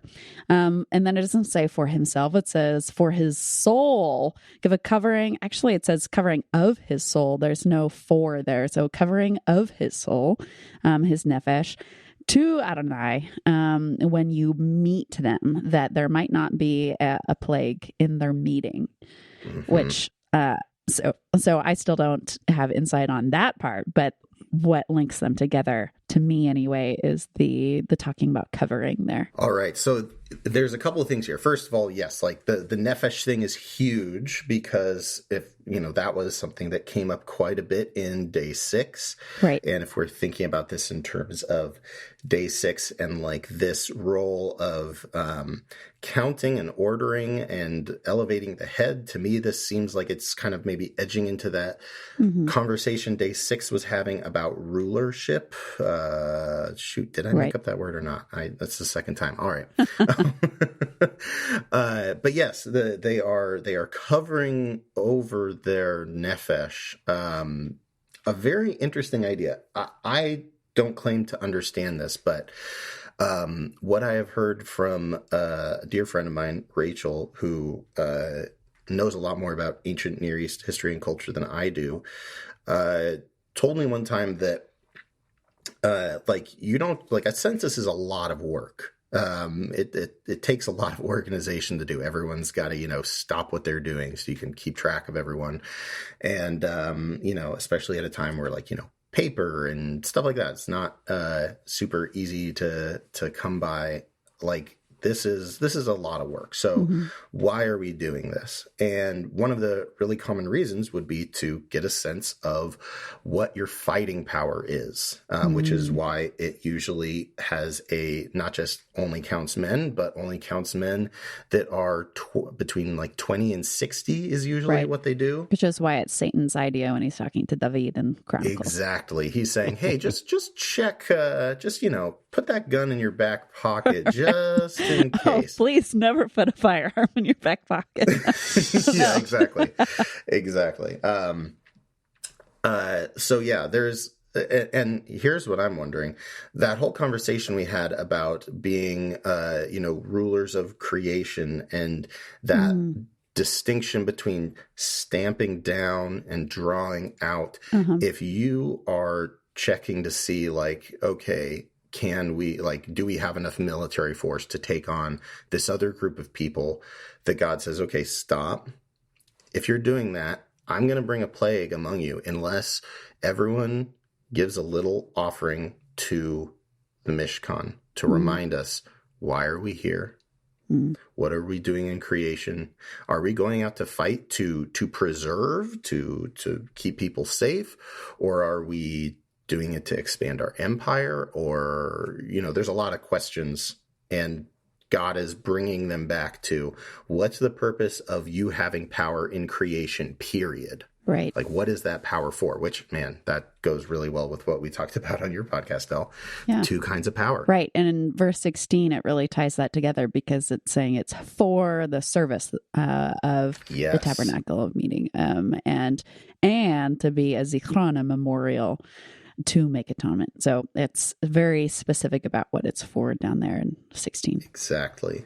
Remembering and like it says, to cover over your nefesh, your soul, spirit, but also nefesh having kind of the sense of an animating force, We're told that the nefesh is in our blood. Mm. So this idea of remembering that our lives are also, fragile, that before we go and take other people's willy-nilly, we need to really meditate on why we were given life in the first place, and our relationship to not just see human lives as equal, but like God said, to see the needs of humans and animals in terms of their relationship with food to be equal. A very challenging thing to think of before just being like, well, we got to go slaughter the bad guys because they're bad guys. That's what we do. Yeah. Yeah. I love that you said willy-nilly, by the way. Team willy-nilly over here. Join the crew. Yes, willy-nilly in all things but violence. Right. So that is that gets a no on the willy-nilly department. Absolutely. The other thing I think is really interesting. Well, first, I should say the rabbis also say this is something that was supposed to happen yearly, which I don't know. Who knows? But it does make sense that you would have a yearly offering for the upkeep of the tabernacle. So that part of it kind of makes sense to me. And I think it's super important here. Like we said, there's a connection between this passage and not just the regular creation cycle, but also day one. And if we remember back to the very beginning of the Mishkan project, everyone was bringing these free will gifts of just gold and all these precious things. And we have to imagine that some people have more than others, and so they brought more, they contributed more. And what's interesting is here, this is the part where it says, you bring this as your offering for the temple service, the service of the temple, and it's equal for everyone. No one is considered to have been more involved in the creation of the Mishkan than anyone else. Not even, not Moshe, not Bezalel, who will, meet next time. I love that so much, because when you go to modern buildings now, and also true in the Greco-Roman era, right, it'll have the name of the building is the blah, blah, blah, blah, blah building. And so when you go in, you're immediately reminded of that hierarchical difference of this person gave so much. And so this building is honoring them in perpetuity. And God's nope, that's not happening with the tabernacle. I don't care if you have more to give than other people. Yes. Your contribution is the same as everybody else's when it comes to being in the presence of God, which if we transfer that over to our culture, Christian church culture, that would be super helpful. The pastor is contributing the same amount as the person setting up chairs, as the person who is, doing slides, et cetera, et cetera, et cetera. And I think it's also that same thing also kind of flips around when it comes to the plague side of it, where it's God doesn't see anyone as more expendable than anyone else either. Right. That's good. So the one last thing I want to bring up is the half shekel. Why that specific amount, Mm-hmm. And maybe there's a reason that you can think of, Elle, but one thing that's interesting is this word half is going to come up in a little bit. So keep your ears open for that. But it reminds me of that whole thing we were talking about in Genesis 1 with the tselem, of it being repeated twice. And what I like about this is that it's not a whole shekel. You're not giving an entire thing. You're giving a piece of a thing. Your contribution is a small piece of a bigger thing. In fact, it's not even a whole shekel. It's a half shekel. It needs the additional support of everyone else. Right. And I think when we, especially when we think of God's image, it's very easy for us in our, Hellenistically informed, individualistic perspective to see that as yes, I have God's image in full, you have God's image in full, Brent has God's image in full, which I would say is true. I would co-sign that. But also, that's also not true. We don't get the full image of God if we just look at any one individual person. We only have a portion of it. Oh, that's so good. I love that, which goes back to that midrash about the creation of Adam and Chava. Yes. Is the shekel the smallest unit of measure that they had? It means weight. It's kind of a catch-all for currency, Yeah, and it mentions the gerah, which is 20 Oh, gera yeah. is a shekel. So, the gera we already know is smaller. Right, which right. I know Okay, never mind. Gera, I think, is connected to the word for like chewing the cud. So I have no idea. Fascinating. I have no idea. Fascinating. Yeah. So, that's really all I have on the census. So let's keep moving before we find something else interesting. Deal. My eyes are starting to alight. So go on. Go on. Quick. All right. So Brent, let's pick up with, we're finally getting to the bronze part of the, or copper or whatever it is, the nechoshet, in, starting in verse 17. Then the Lord said to Moshe, make a bronze basin with its bronze stand for washing, place it between the tent of meeting and the altar, and put water in it. Aaron and his sons are to wash their hands and feet with water from it. Whenever they enter the tent of meeting, they shall wash with water so that they will not die. Also, when they approach the altar to minister by presenting a food offering to the Lord, they shall wash their hands and feet so that they will not die. This is to be a lasting ordinance for Aaron and his descendants for the generations to come. Nope, eras. Yeah. For the eras to come. Mm-hmm. A lot of death prevention going on in the last few little bits of passage here. Almost like in the creation story where it'll go anyway. But that's walk us through it, Josh. So first of all, like I mentioned earlier, the bronze, we first see the first like big bronze thing in the tabernacle is the bronze altar. And what I think is really interesting is, like, even just visually, the bronze altar, as we described then, it's kind of like, take a cardboard box, flip it upside down, and put it on top of a pile of dirt and rocks. That's kind of the way the altar worked. And so now we have a bronze implement, and it's kind of flipped over. And not only that, it contains water, which is interesting because in the day 3, we were talking about that image in the inverse, that water is being gathered together to create the dry ground, the stones and the earth that filled the body of the altar, and that fruitful place where worship and reconciliation and all the fruits of God's kingdom come out of that, finding a group of people wherever God brings you. Here we see it inverted. That bronze thing, it's not containing something underneath it, it's containing something that it's cupping, and instead of it being earth, this time it's holding together water. And what is that water cleansing? Hands and feet. Hands and feet of what? Aharon and his sons. Yes, and Aharon and his sons are human, yes? Yeah, I hope so. Yeah. And if we story. if we remember day 6, what does that mean about what they're made of? Well, they built the pyramids, so they're actually aliens. Sorry. Okay. They're made out of dirt. Yes, they're made out of dirt. So now we have the inverse. This isn't water being gathered to create dirt. It's dirt being cleansed by passing through the water. That's so good. It also says natata, that says give, which shows up in Genesis 1 instead of place, which is a different word. Exactly. Which in Genesis 1, that's also used when God is placing the actual sources of light. And right. I think there's a couple times that natata comes up in the Mishkan, and man, one of those things that would have been natata. Very, yes, exactly. Second liking reference. You're welcome. You tell I'm a millennial. I'm sorry, everyone. I'm chasing only myself. 90s kids are going to get Elle stuff. So, all right. So we have that kind of inversion, but this inversion isn't just to do a cool thing. Here's what's also cool about it. The text goes out of its way. It doesn't just say Aaron and his sons will, wash their hands and feet in it, which hands and feet of the priests, you might also think of what we talked about in last episode, which I won't go into here. But when they're doing this, they're told to do it 2 times.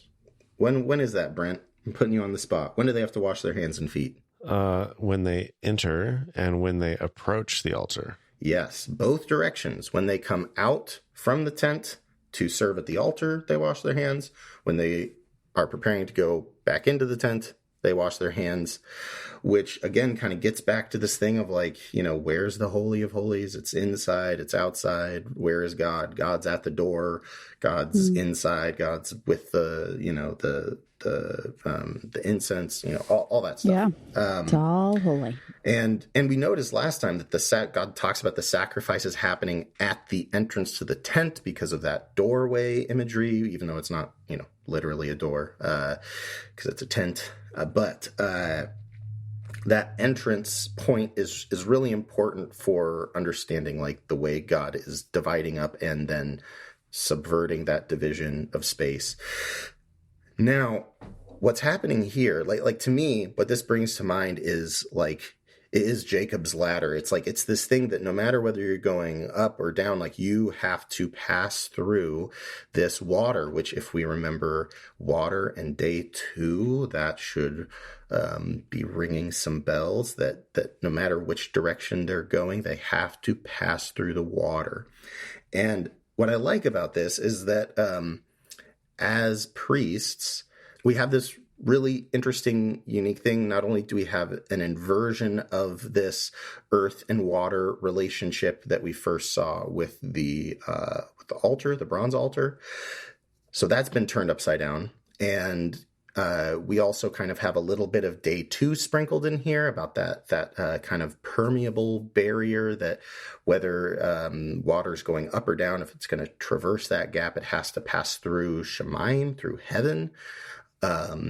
And the water in the copper basin is playing that role, which is interesting because in kind of the ordering of creation, water is like a step down from the dirt. The dirt is like what the water turned into that was an improvement that God called Tov.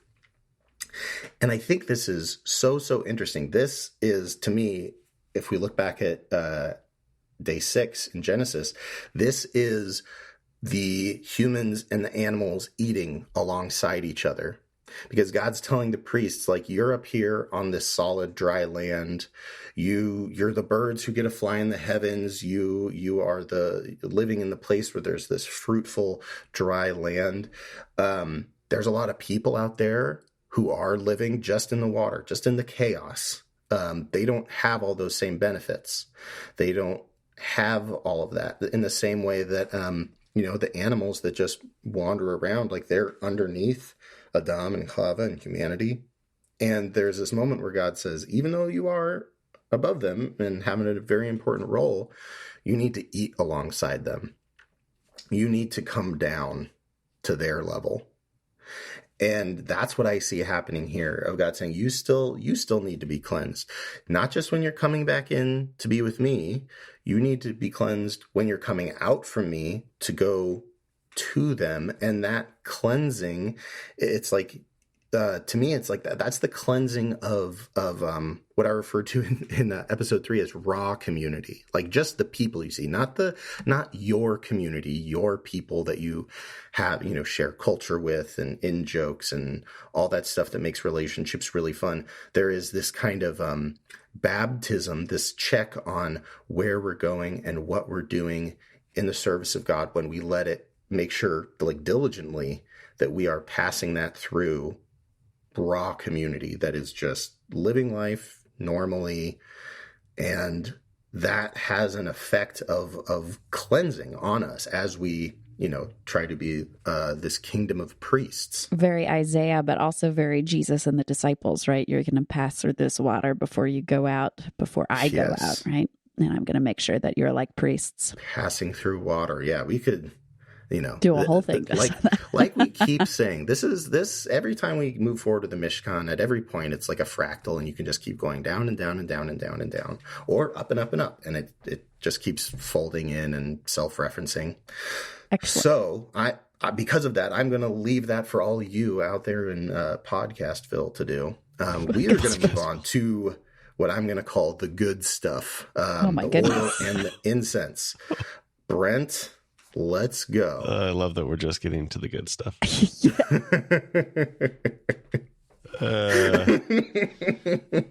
Then the Lord said to Moshe, take the following fine spices, 500 shekels of liquid myrrh, half as much, that is 250 shekels of fragrant cinnamon, 250 shekels of fragrant calamus, 500 shekels of cassia, all according to the sanctuary shekel, and a hin of olive oil. Sanctuary shekel. Shekels.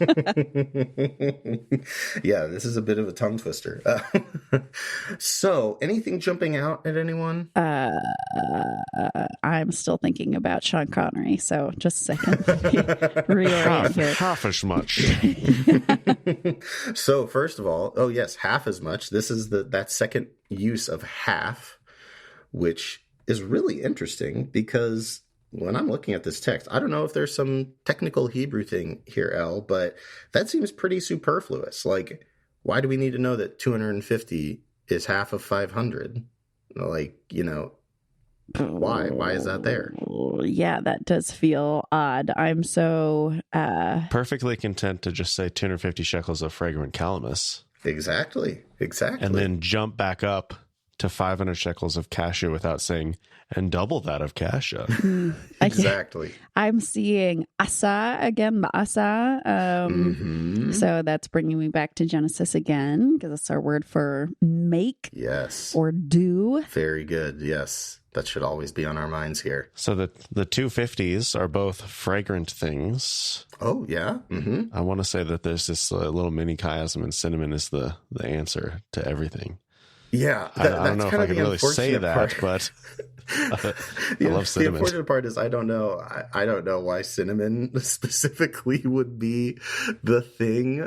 It's not like I think this is the first time cinnamon is mentioned in Torah. It is. I might be You're wrong. right. Okay, yeah. No, you're right. It has some detox properties, I'm pretty sure. At least my crunchier friends have told me that. I don't know if it's actually true, but I know they do. It does have like some medicinal, like antibacterial properties. Right. It also has some delicious properties. That's the real key. The most important property. Oh man! What's with the distinction about liquid myrrh, though?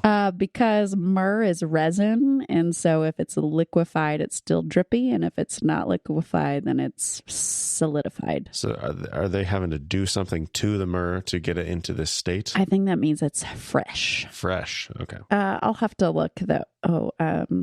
To see what's happening there. So I don't know which verse we're in. I'm drowning. Yeah. Oh man, golly. Sorry, I just saw a detail that is kind of juicy, but we gotta finish. We've gotta finish. Okay, so yes, we should just note, like, okay, that's weird. We see half again here. If we remember, that's connected to the half earlier with the shekel, which, like, this particular word for half is really not common in Torah. I think these might be the only two times it's mentioned. Chetzi is going to come up again when Moshe splits the blood and chucks it on people. Yes, no, and chetzi by itself, but the form here is mechatzit, and so with that mem on the front. Yes, okay. With the mem on the front, these two times have it, and I'm not sure when the next is. So anyway, those of you who want to get into the linguistic stuff, there you go. We also, I think what's also interesting here is we again have kind of one of God's asides when we are kind of pulling together resources like we saw in day one. And if I'm remembering correctly, we saw that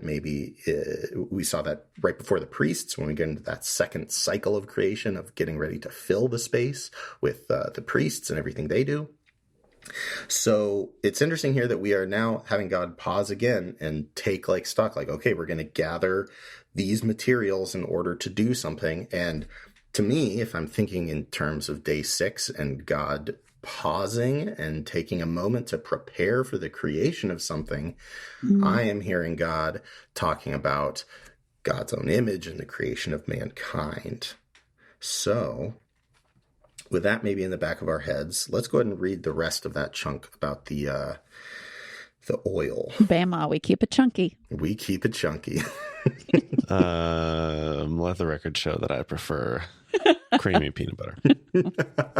Verse 25, make these into a sacred anointing oil, a fragrant blend, the work of a perfumer. It will be the sacred anointing oil. Then use it to anoint the tent of meeting, the ark of the covenant law, the table and all its articles, the lampstand and its accessories, the altar of incense, the altar of burnt offering and all its utensils, and the basin with its stand. You shall consecrate them so they will be most holy, and whatever touches them will be holy. We talked about that. What was that, last episode, I think?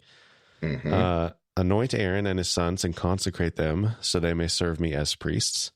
Say to the Israelites, this is to be my sacred anointing oil for the generations. Nope. Eras to come. Do not pour it on anyone else's body, and do not make any other oil using the same formula. It is sacred, and you are to consider it sacred.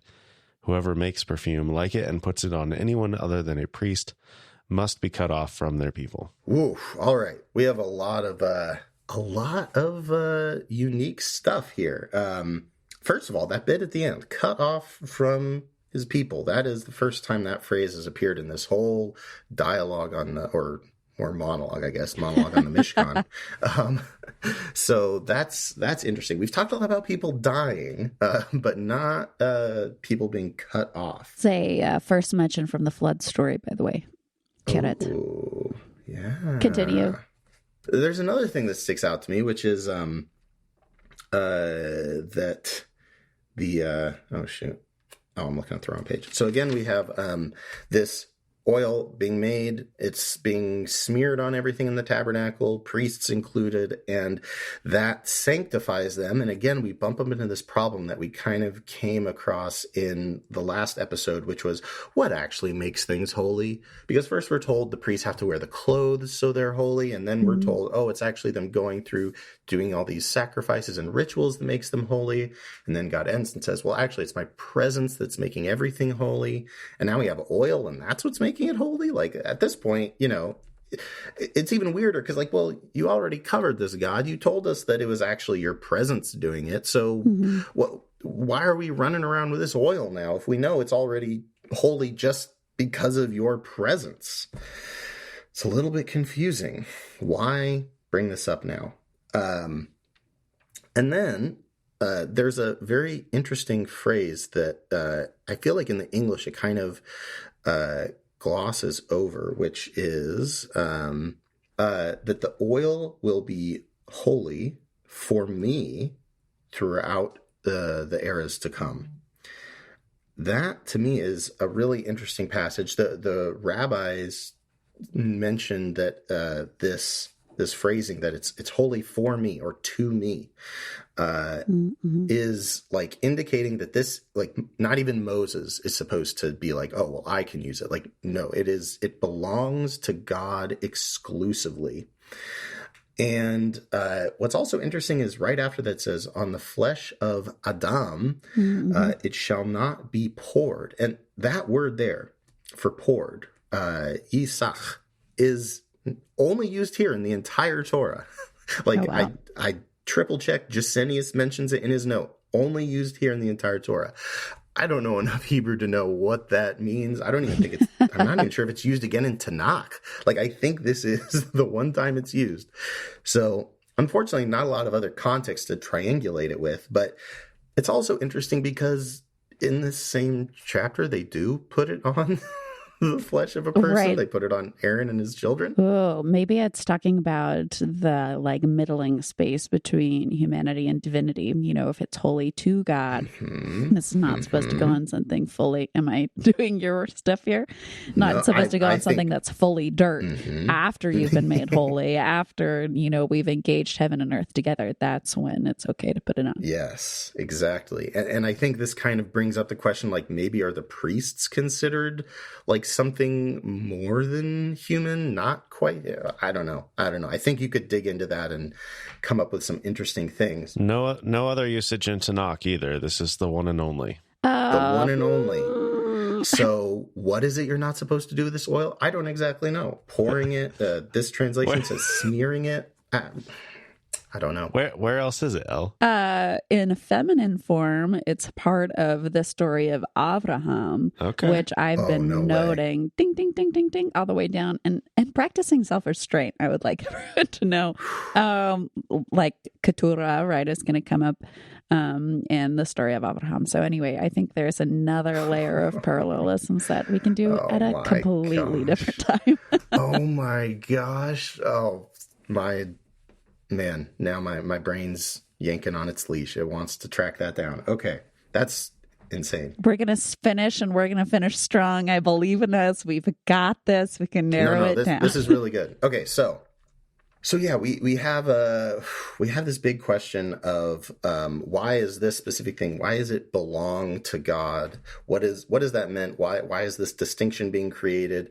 And also we have this other bigger question of it being put on everything in the altar or in the Mishkan, and everything in the Mishkan being declared holy of holies, and being able to like pass on holiness, which is kind of just like, okay, so is just everything the holy of holies? Like, what is what is the meaning of that distinction if everything in the tabernacle is that? It reminds me of Eden, how it's a garden in Eden, and all the world is God's luxurious delight, and the garden is just a part from which we were birthed from, to take your reading of that, Josh. Yes. Oh, yes. Yes, that's perfect. And that's sounded literally like a maniacal wizard. I'm so sorry. Brent laughed too, so I feel okay. Okay, go ahead. No, I feel like a nefarious wizard, like rubbing my hands together up in my tower. Yes.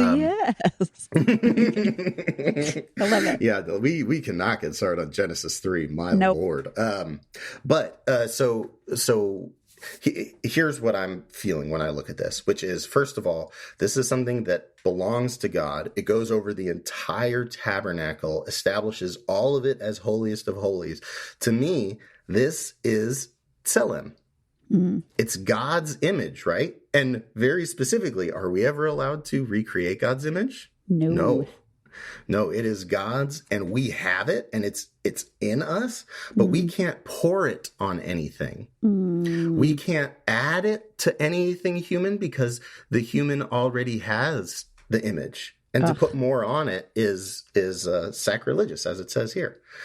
So good. And not only that, it like, in that sense, I'm so glad you brought up the whole like covering aspect and protective aspect of it, because in this sense, when we're talking about the anointing oil that is the tselem of God, the God likeness that we inherently have as human beings, that covers every part of the Mishkan, every part of, we could look at it as our community. We could also look at the Mishkan as like us in microcosm. The rabbis talk about that extensively.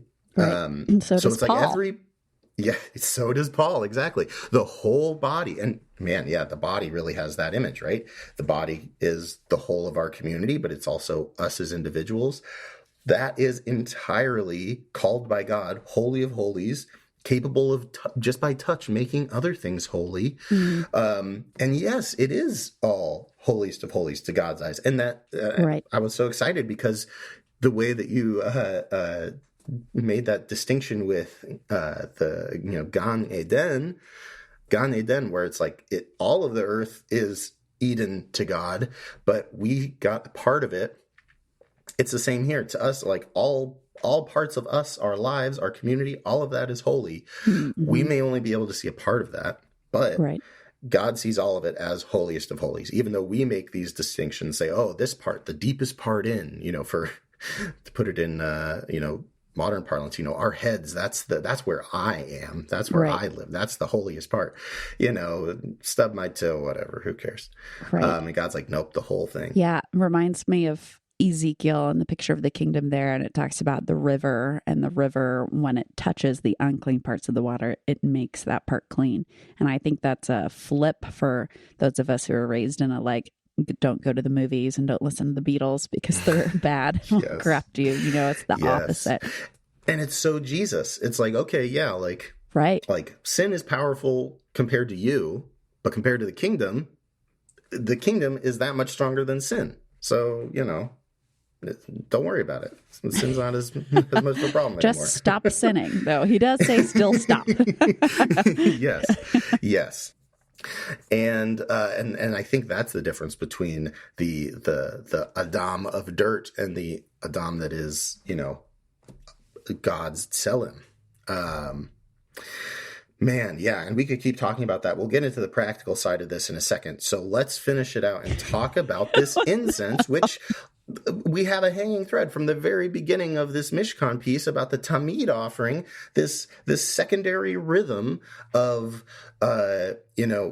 lighting the candle or lighting the menorah, pardon me, not a candle, lighting the menorah and bringing this incense offering to God. And now we're about to learn what the heck the incense is supposed to be. Oh, boy.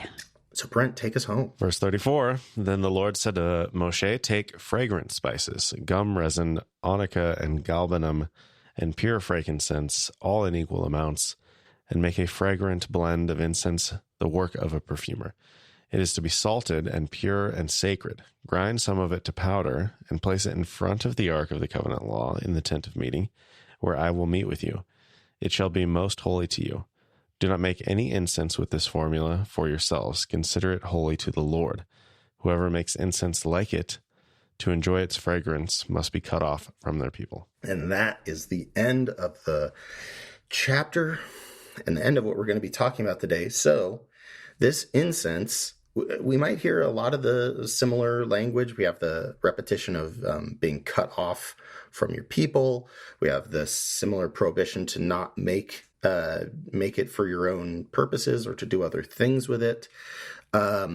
Is there anything else that sticks out to anyone? My eyebrows go up whenever I hear malach, whenever I hear about salt, because, I love Lot's wife. Go back to that episode. But also, here it's melach sounds the same. It's spelled almost the same way as the word for melech, which is to rule. So it goes back to our rulership image from Bereshit. Yeah. Interesting. Now, I've seen, anyway, I'm not going to go down that rabbit hole. I believe in us. We can stay on the trail. Yes. Okay. I'll point out one thing with no commentary beyond it, but just the contrast of, in the last portion, talking about the oil, it says it is sacred and you are to consider it sacred. Whereas in this portion, it says,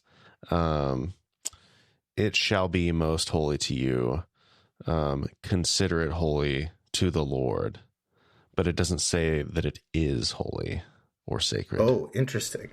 So I think just to throw that out there. That was a little bit more complicated than that in the Hebrew, but we're not going to do it. Yes. No. This is where we're going in the Hebrew. Oh, okay.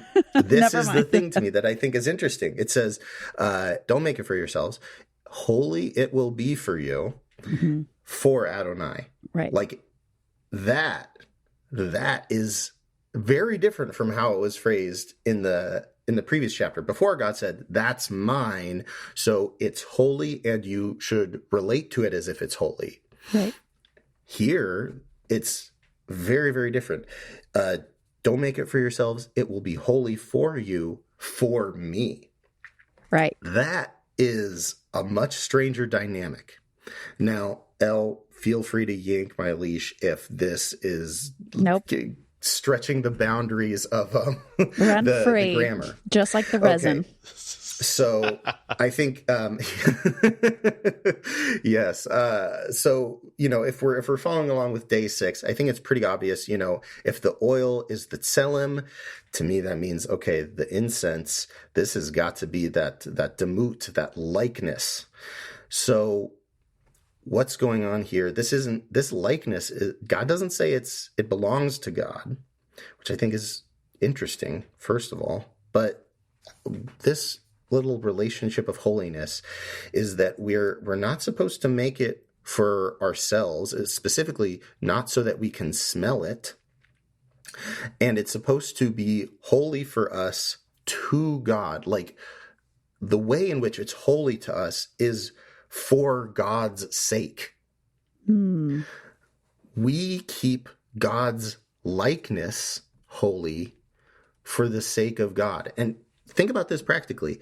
God's likeness, we talked about God's image being just kind of this broad, silhouette, humanoid, sort of like it's got the same basic shape. But now we're talking about the internal, like the character, the personality, just like, that's that way that the nose is angled. That's totally, your mom. It's the same thing here. And God says, that's your job to keep holy. Just like we talked about before, that's our job to nasa, to work out. But now God's saying, you also have to keep it holy for me. You preserve my face to the world. And isn't that so true? That the actual inner character of God, the features of God, that is something that we really have a huge hand in controlling, like how people perceive God's name and God's character. Makes me think of the 10 Commandments and you shall not take my name in vain. It's kind of like you shall not take my face into vanity is kind of one of the ways to translate that. Yes, exactly. My face isn't your brand. Right. I'm not your mascot. Oh my gosh. Oh boy. Well, what a way to finish out, man. Talking about our personal responsibility, both in making our demut like God's demut as his kids, as members of his household, but also how we have to maintain that sanctity, that holiness.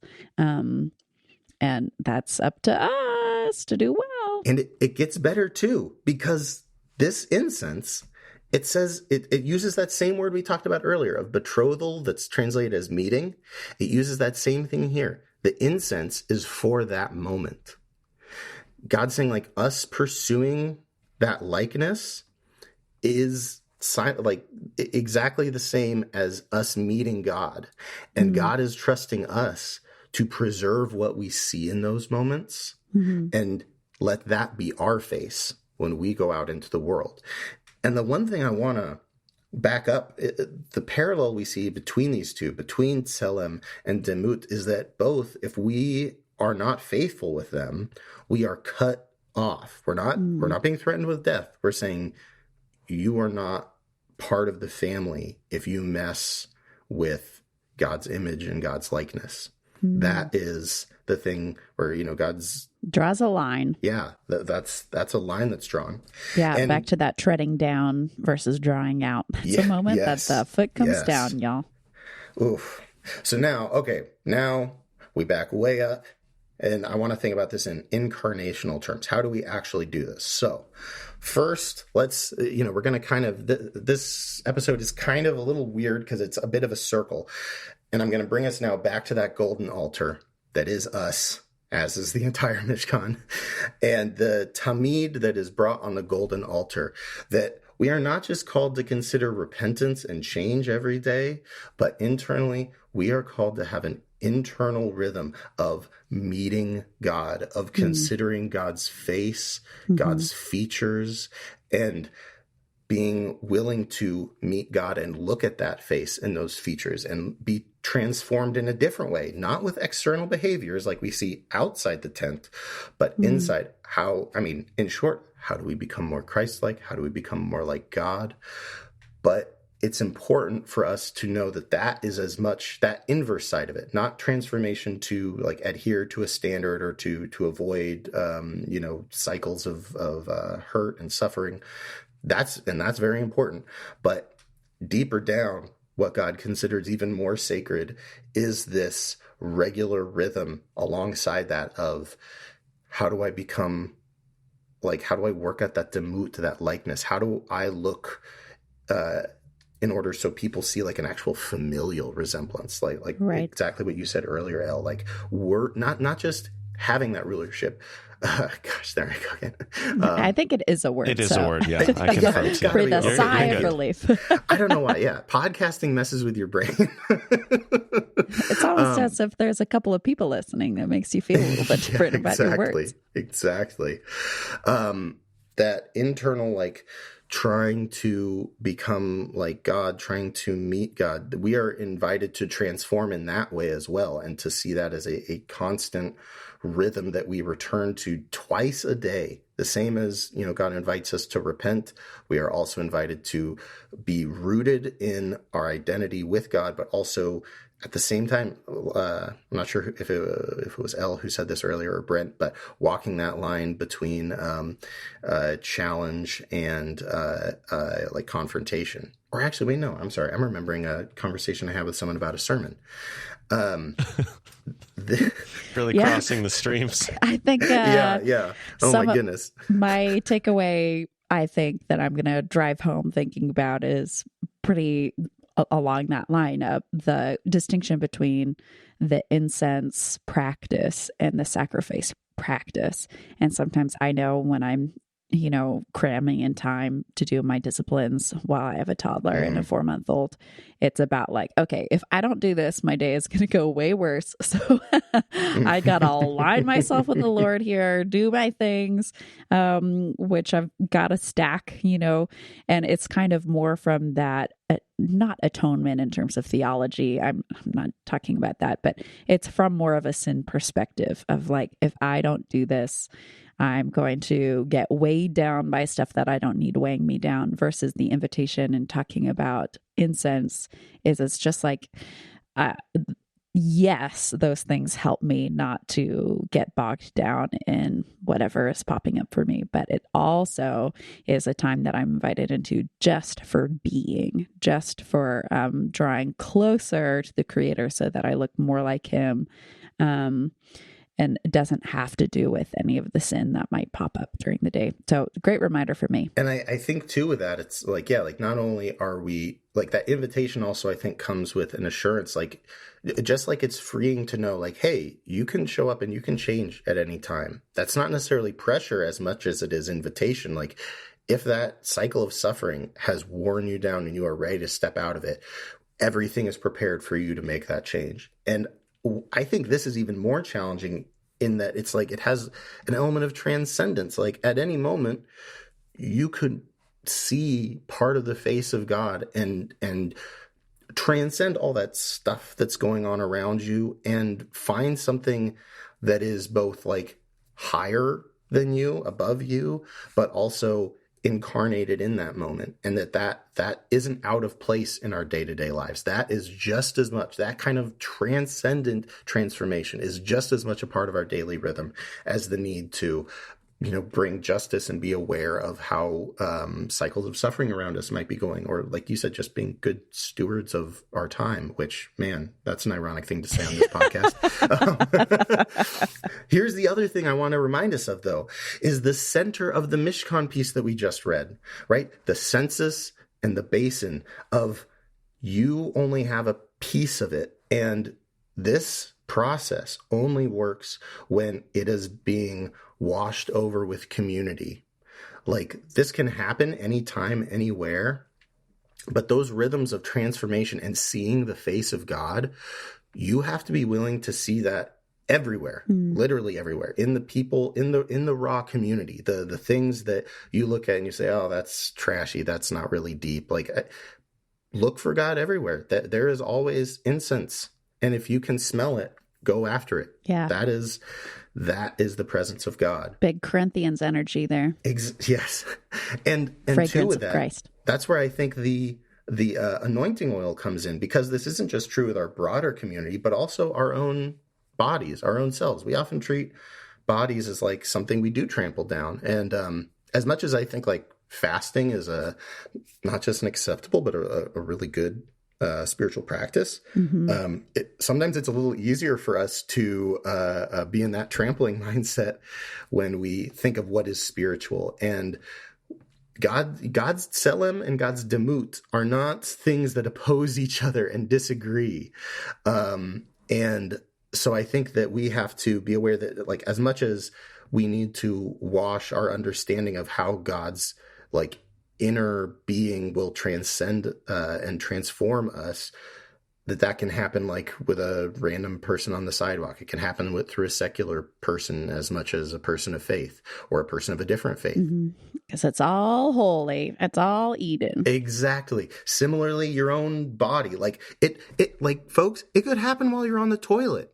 That's okay. Oh my gosh. Like, not a actually direction I think thought we'd go. but that's something that we don't like going there. But like just as your body's needs are something that like, God's not shy about. God knows about it, and God says that they're as important as our other needs. Our spiritual needs. And when we invite God to show up in all the places that God says he's going to show up in anyway, we get to see your face everywhere. And I think that's where it comes back to that altar. And if you see yourself as that bronze altar, morning and evening, when do you smell that incense, that presence? Like other sacrifices, the end point, the atonement happens when the smoke goes up before God. And this whole thing with incense boils it all down and says, there's not even a sacrifice. Like we read earlier, you're not supposed to put a sacrifice on there. Like you said, Elle, it's just presence. Just the presence in and of itself is enough to get that fragrant incense that brings God to a place where you can meet. And it is that presence that God is calling you to preserve day and night, not just self-awareness, but awareness that you can be more than you actually believe that you are, that you can be more like God than you think is possible. A lot of times we focus on like, oh, God's perfect, we aren't. And sure, that's important. I don't think there are a lot of people out there who actually think they're perfect, although, those people aren't usually very fun to be around. But most of us are pretty self-aware of that. And I think what this is challenging us to is, where do you have a actual rhythm in your life where, whether it's you in your body, you in raw community, you have an awareness that while you don't have all of it, while you have a portion of it, at any moment, are you preserving enough presence to actually meet with God in a radical way that unlocks things in you that you may not actually, at this moment, as you're listening to this podcast, you may think are not actually reasonable or possible for you. And God says, if you can't do that, like if you can't treat that as holy, that kind of presence as holy, that's not the body. And I don't say that to say, oh, if you don't do this, God's going to kick you out, but more that's how serious God wants us to take the reality of, like, we are building Demut. We have Tselem. We have God's image, but that is something God's given us so that we can actively build this deeper, more transcendent connection. And that can happen anytime, anywhere. And how do we make ourselves open and aware to that? Like, I know for myself, I do meditation. I've started burning a lot of incense because it reminds me of that. God invites that to be a daily rhythm. Yeah, I think we should have a whole episode with the whole crew about what everybody does for spiritual disciplines. I get that email sometimes, and I'm sure everybody does interesting things. So yes, absolutely. Have to do it. Absolutely. Well, it has been a pleasure, Yehoshua. It has been a pleasure. Oh man, I can't wait for whatever trouble we'll get into next time. In an attempt to rein this episode in and only make it our second longest episode, we'll just say you can get a hold of us each by email. That's right. midroshjosh@gmail.com, Elle Grover Fricks @gmail.com, BamaCohost@gmail.com. And, Marty, you know how to find them too. So go to BamaDiscipleship.com. We'll have, I think, a couple of links in the show notes if we can gather the right things. So check out the show notes for this episode. But thanks for joining us on the Bama Podcast. We'll talk to you again soon.